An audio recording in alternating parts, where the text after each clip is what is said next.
এক দেশে এক ন্যায়পরায়ণ রাজা ছিলেন। একদিন শিকারে গিয়ে তার অতি মূল্যবান রাজমোহর খচিত আংটিটি জঙ্গলে হারিয়ে গেল।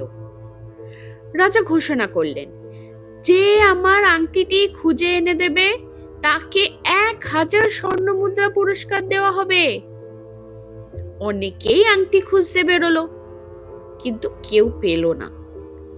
সেই জঙ্গলের পাশেই থাকতো এক গরিব কাঠুরে।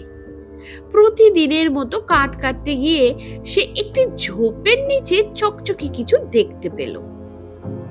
হাতে তুলে দেখে, আরে এ তো সেই রাজার হারানো আংটি। সে বাড়ি নিয়ে এলো আংটিটি। তার স্ত্রী বলল, এটা বিক্রি করে দাও, এটা বিক্রি করলে আমাদের সারা জীবনের অভাব দূর হয়ে যাবে। কাঠুরে কিছুক্ষণ চুপ করে রইল, তারপর বলল, অন্যের জিনিস নিয়ে সুখ কেনা যায় না। পরের দিনই সে রাজ দরবারে গিয়ে আংটিটি ফিরিয়ে দিল। রাজা তো খুব খুশি হলেন। তিনি খুশি হয়ে বললেন, চাও, যা ইচ্ছে পুরস্কার চাও তুমি। কাঠুরে মাথা নিচু করে বলল, মহারাজ, আমি শুধু চাই আমার ছেলে যেন পড়াশোনা করতে পারে।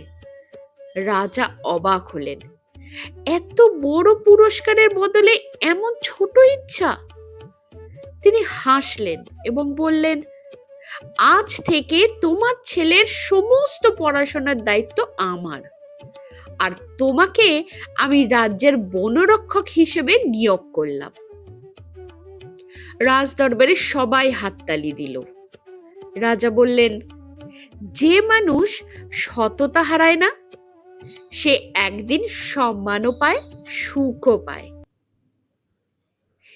এই গল্পটি থেকে আমরা এই শিক্ষা পেলাম, সততা এমন এক সম্পদ যার মূল্য কোনো স্বর্ণ মুদ্রা দিয়ে মাপা যায় না।